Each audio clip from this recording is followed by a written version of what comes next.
ایک دفعہ کا ذکر ہے، ایک گوالا تھا جو زیادہ سے زیادہ دولت اکٹھی کرنے کے خبط میں مبتلا ہو گیا۔ اس پر پیسے جمع کرنے کی دھن سوار ہو گئی تھی اور وہ لالچ میں اندھا ہو چکا تھا۔ اس کے ذہن میں دولت کمانے کا سیدھا اور آسان طریقہ یہ آیا کہ وہ دودھ میں پانی ملا کر بیچنا شروع کر دے۔ اس نے ایسا ہی کیا۔ شہر میں رہ کر اس نے ناجائز طریقے سے بہت جلد مال بنا لیا، اور جب اس کے پاس اچھی خاصی دولت جمع ہو گئی تو وہ اپنے گاؤں جانے کی تیاری کرنے لگا۔ گوالے نے ایک روز اپنی ساری رقم ایک تھیلی میں ڈالی اور گاؤں کی طرف چل دیا۔ ان دنوں شدید گرمی پڑ رہی تھی، پسینہ چوٹی سے ایڑی تک بہہ رہا تھا۔ گوالا بھی گرمی کی وجہ سے نڈھال تھا۔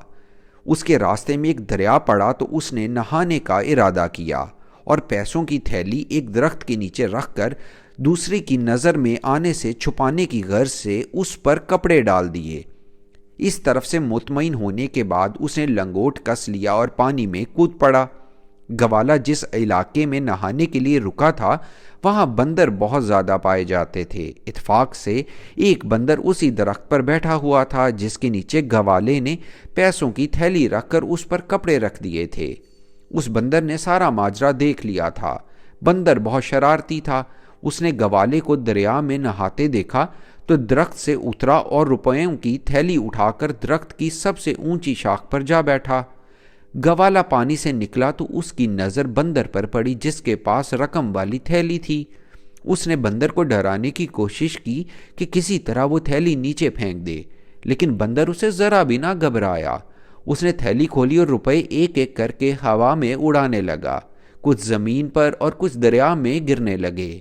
گوالا روپیوں کو پکڑنے کی کوشش کرتا رہا لیکن یہ آسان نہ تھا۔ اس دوران وہاں لوگ جمع ہو گئے اور تماشا سا لگ گیا۔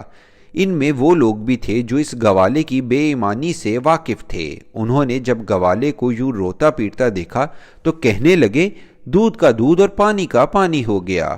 یعنی اس نے جو پیسے دودھ میں پانی ملا کر ناجائز طریقے سے کمائے تھے وہ پانی میں ہی مل گئے اور گوالے کے ہاتھ کچھ بھی نہ آیا۔